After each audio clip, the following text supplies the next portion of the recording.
Okay, going back now to the story on Turkey and Russia, the worsening relations. We're joined by Galip Dalay. He's the research director at Al Sharq Forum, based here in Istanbul. Thank you for your time.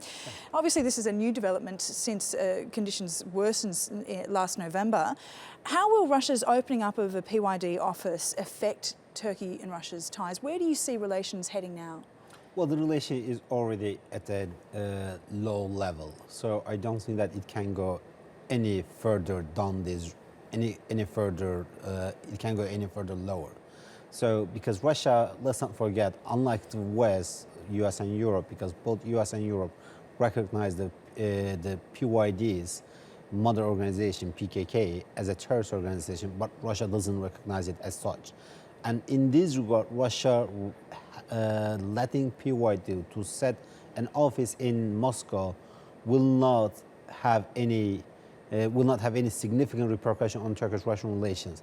But nevertheless, it will add a new dimension, a new friction point between the countries.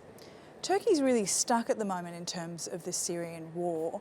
Where do you think things will go now? Do you think that this might be a step in terms of sending troops on the ground over the border into Syria to contribute to the fight? Well, Turkey is stuck because Turkey is part of a bloc that was supposedly supporting the opposition, which included the U.S. and France, Britain, also regional countries such as Saudi Arabia and Qatar. But unfortunately, the international backers of the opposition has to some extent went away from their previous commitments. So right now, Turkey is more and more feeling left alone only with the regional countries. So that puts Turkey in a quite hard situation. Turkey is mulling over many different scenarios from undertaking a limited incursion into Syria to a comprehensive one, going it alone or going it in partnership with other countries. Mainly right now, we are talking about Saudi Arabia and Qatar. But Saudi Arabia is not known for its military and the defense capability. And secondly, Saudi Arabia is already engaged in a war in Yemen. So I don't think that Saudi Arabia can engage in two wars at the same time comprehensively. So what Saudi Arabia can do in this regard to Turkey, if let's assume that there is some kind of incursion into Syria, is that providing the logistical, the financial, diplomatic, regional support. But in terms of the military support, it will be very much limited. But nevertheless, Turkey hasn't made up its mind yet whether to intervene or not to intervene, but the time is running by, the time is running up.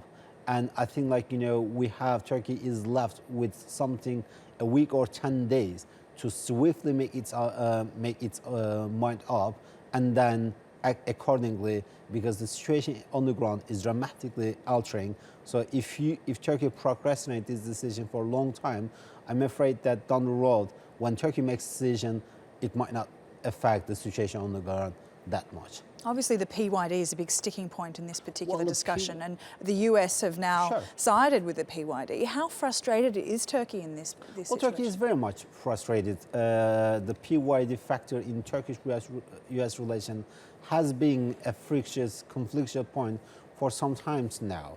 So the US makes a difference of convenience between the PYD and PKK.